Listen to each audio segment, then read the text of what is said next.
నమస్తే అందరికీ. థంబ్‌నెయిల్ చూస్తే మీకు అర్థమైపోయి ఉంటుంది. టాప్ 10 వర్స్ట్ వర్కౌట్స్ అంటే లాస్ట్ వీడియోలో నేను ఒక టాప్ 10 బెస్ట్ అకార్డింగ్ టు నాకు బెస్ట్ వర్కౌట్స్ అని చూపించిన. అంటే అది చేయొచ్చు అందరు కూడా.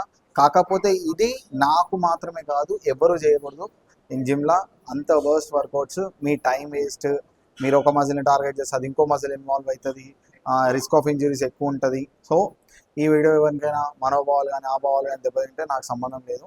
ఎందుకంటే సోకాల్ సైంటిస్టులు ఎట్లా అంటే మేము చేస్తాం వర్కౌట్లు, మేము చేస్తాం ఇవి కూడా. కొంతమంది చిత్తుకి నేను ఇవే చేస్తా, నేను తీసేయను ఈ వర్కౌట్లు అనుకుంటే మీ ఇష్టం. బట్ బిగినర్స్ కానీ ఎవరైతే చేయాలనుకుంటున్నారో చేస్తున్నారో కొంచెం సైన్స్ లేదంటే కొంచెం నాలెడ్జ్ ఉంది నేను చెప్పేది అర్థమైంటే ఆ వర్కౌట్స్ అన్ని రిమూవ్ చేసేసేయండి.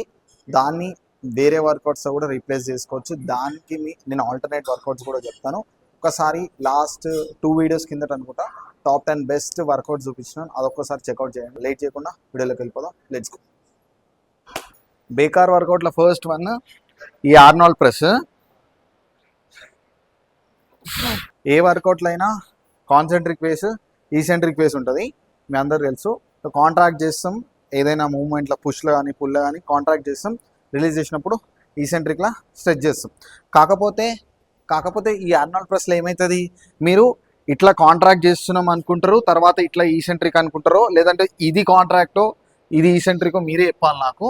దీంట్లో కాన్సెంట్రిక్ ఫేస్ ఈసెంట్రిక్ ఫేస్ కన్నా మీ రొటేటెడ్ కర్వ్స్ ఎక్కువ ఇన్వాల్వ్ అవుతాయి షోల్డర్లో. మీరు హెవీ వెళ్ళే కొద్ది ఏమవుతుంది, రొటేటెడ్ కర్వ్సే మీద లోడ్ అవుతుంది కానీ మీ ఫ్రంట్ డెల్ట్ అయితే యాక్టివేట్ అవ్వదు. దీనికన్నా best alternate any shoulder press చేసేసేయండి. Dumbbell press, dumbbell overhead press, machine press చేయండి. ఆర్డ్ రియాలిటీ ఏంటంటే ఆర్నాల్డే చేయలేదు ఆర్నాల్డ్ ప్రెస్, కానీ మీరు మాత్రం చేస్తారు. సో మ్యాక్సిమం అవాయిడ్ చేసేయండి. Go for any shoulder press. Second దమా ఖరాబ్ వర్కౌట్ ఏదంటే ఈ ఫ్రంట్ రైజెస్.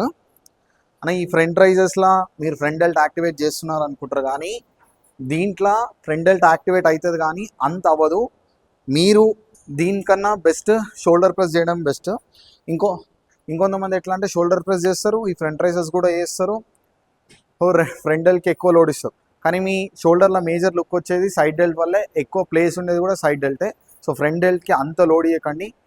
మీరు ఏ పుష్ మూమెంట్లో చెస్ట్ ప్రెస్ కానీ incline dumbbell press, mainly incline ప్రెసెస్లో కానీ ఇంక్లైన్ ఫ్లైస్లో కానీ మీ ఫ్రంట్ డెల్ట్ యాక్టివేట్ అవుతూనే ఉంటుంది. సో చూస్ ఎనీ ఒక్క వర్కౌట్ చూస్ చేసుకోండి. అది డంబుల్ ఓవర్ హెడ్ ప్రెస్ చేయండి, ఆర్ఎల్స్ షోల్డర్ ప్రెస్ చేయండి. ఈ ఫ్రంట్ రైజెస్ మ్యాక్సిమం అవాయిడ్ చేసేయండి. మేజర్గా ఈ రైజెస్లో ఏమవుతా అంటే ఒక 20-30% మాత్రమే ఫ్రంట్ డెల్ట్ ఇన్వాల్వ్మెంట్ ఉంటుంది. దీనివల్ల మీరు టైం వేస్ట్ చేయడమే ఉంటుంది కానీ మీ ఫ్రంట్ డెల్ట్ని అంత యాక్టివేట్ చేయరు. So go for any shoulder press. Third workout ఈ అప్రైట్ రోస్. ఈ అప్రైట్ రోస్లో ఫ్రంట్ డెల్ట్ ఇన్వాల్వ్ అవుతా అంటారు, సైడ్ డెల్ట్ ఇన్వాల్వ్ అవుతా అంటారు, ట్రాప్స్ ఇన్వాల్వ్ అవుతా అంటారు. ఏది ఇన్వాల్వ్ అవుతా నాకు కూడా తెలియదు. అన్నా మీ మొబిలిటీ వీక్ ఉన్నా, మీ జాయింట్ ఫ్రిక్షన్ వీక్ ఉన్నా, లేదంటే అటు ఇటు అయినా మీకు రిస్క్ ఆఫ్ ఇంజరీ ఎక్కువ ఉంటుంది.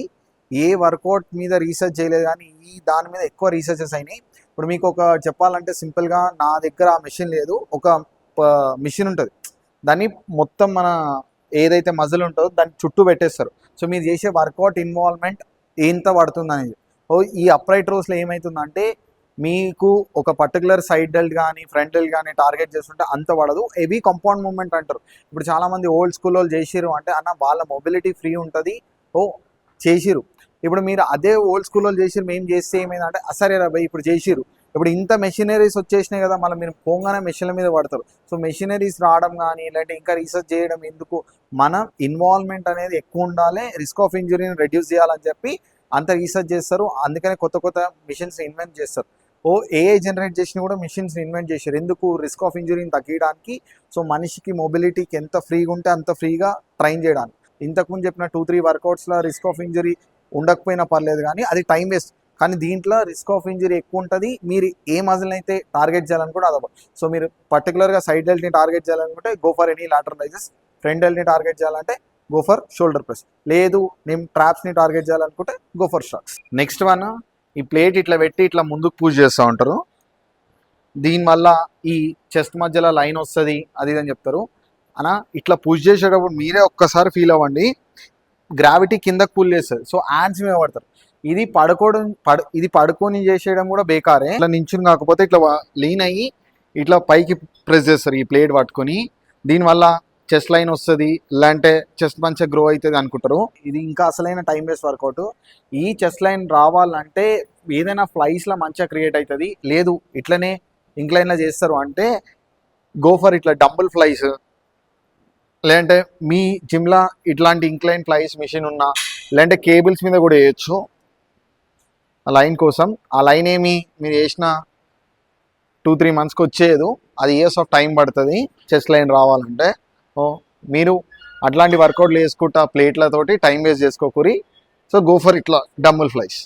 నెక్స్ట్ ధమాక్ ఖరాబ్ వర్కౌట్ ఏదంటే ఈ డంబుల్ పుల్ ఓవర్. ఇప్పుడు మీరే చెప్పాలి, ఇది దీంట్లో చెస్ట్ ఇన్వాల్వ్ అవుతుందా లేదంటే లాట్స్ ఇన్వాల్వ్ అవుతుందా. కొంతమంది చెస్ట్ వర్కౌట్ అప్పుడు చేస్తారు, కొంతమంది బ్యాక్ వర్కౌట్ అప్పుడు చేస్తారు. దీంట్లో అప్పర్ చెస్ట్ ఇట్లా స్ట్రెచ్ అవుతా అంటారు కదా. సో ఈ అప్పర్ చెస్ట్ కన్నా ఇట్లా వెళ్ళేటప్పుడు చూడండి ఈ లాట్ స్ట్రెచ్ ఎక్కువ ఉంది. ఓ మీరు అప్పర్ చెస్ట్ని టార్గెట్ చేయాలనుకుంటే ఏదైనా ఇంక్లైన్ ప్రెస్, ఇంక్లైన్ ఫ్లైస్ ఏదైనా చేసుకోండి. కాకపోతే ఇది మాత్రం మ్యాక్సిమం అవాయిడ్ చేసేయండి. దీంట్లో మీ అప్పర్ చెస్ట్, మీ లాట్స్ కన్నా ఎక్కువ మిగతా మజిల్స్ ఇన్వాల్వ్ అవుతుంది. Next workout beyond the neck lat pull downs. ఇట్లా చేస్తారు. ఇప్పుడు దీంట్లో కామన్గా చెప్పేది ఏంటంటే ఆర్నాల్డ్ చేసిండు, రానీ కోలమన్ చేసిండు, వాళ్ళందరూ చేసిండు, మేము చేస్తే తప్పేంది. నా ఆర్నాల్డ్ కానీ రానీ కోలమన్ కానీ ఏమి పోగానే ధన్మని బియాండ్ నెక్ వర్కౌట్ చేయలేదు. ఎన్నో years normal lat pull downs తర్వాత, నార్మల్ షోల్డర్ ప్రెస్ తర్వాత, నార్మల్ ఫ్రంట్ పుల్స్ తర్వాత, ఫ్రంట్ ప్రెసెస్ తర్వాతనే వాళ్ళు beyond the neck lat pull down చేసారు. ఒక్కసారి నార్మల్ లాట్ పుల్ డౌన్లో లాట్స్ ఐసోలేట్ చేయడం, లాట్స్ ఇన్వాల్వ్ చేయడం కన్నా దీంట్లో ఒక్కసారి చేసి చూడండి. మీ నెక్స్ట్ స్ట్రెయిన్ కానీ మీ నెక్స్ట్ స్ట్రెయిన్ ఎక్కువ ఉంటుంది, లాట్స్ స్ట్రెచ్ అనేది అస్సలు దొరకదు, లాట్స్ ఇన్వాల్వ్మెంట్ అనేది చాలా తక్కువ ఉంటుంది. సో ఇది కూడా రీసెర్చ్ జరిగింది ఏంటంటే ఎవరైతే ఫ్రంట్ లాట్ పుల్ డౌన్ చేస్తారో దాంట్లో లాట్స్ ఇన్వాల్వ్మెంట్ ఎక్కువ ఉంటుంది compare to beyond the neck lat pull downs.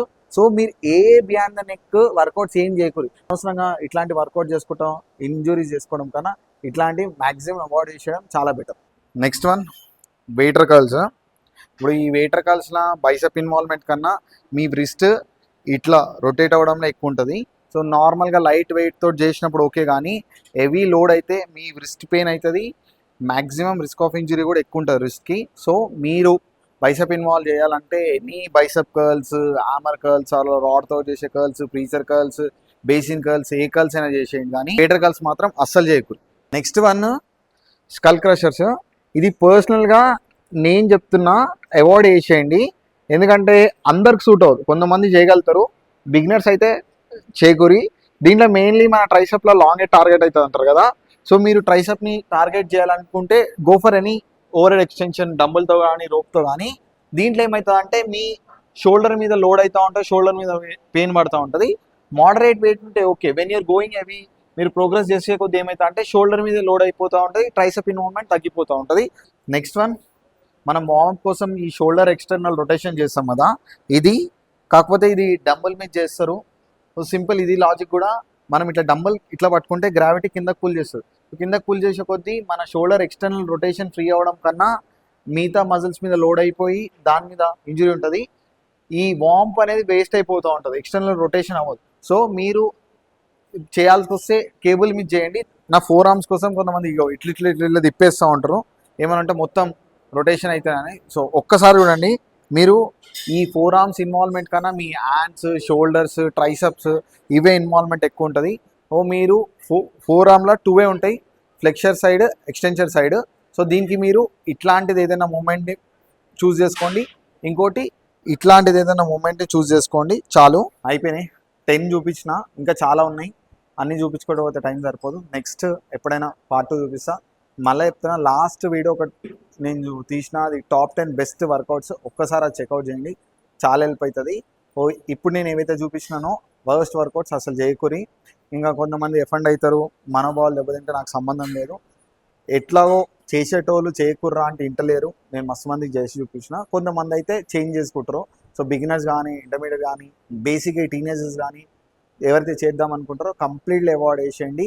అన్న మనకి మస్తు మెషిన్స్ ఉన్నాయి, దునియా వర్కౌట్లు ఉన్నాయి, అంతేగాని జిత్తుకి ఇవే చేస్తాం మేము, దీంట్లో ఇన్వాల్వ్ చేస్తాం మజిల్స్ అంటే రిస్క్ ఆఫ్ ఇంజరీ ఉంటుంది. మజిల్ ఇన్వాల్వ్మెంట్ చాలా తక్కువ ఉంటుంది. అనవసరంగా మీ ప్రోగ్రెస్ని మీ గ్రోత్ని మీరే టైం వేస్ట్ చేస్తున్నారు. మీరు చూస్ చేసుకున్న వర్కౌట్ ఎట్లా ఉండాలంటే మాక్సిమం ఏ మజిల్ అయితే ఇన్వాల్వ్ చేయాలనుకుంటారో అదే ఇన్వాల్వ్మెంట్ ఉన్నట్టు చూసుకోండి. మీరు ఎంత తోపు వర్కౌట్ అయినా తీసుకోండి, అది ఇన్వాల్వ్ అయ్యేదే 60 to 65%.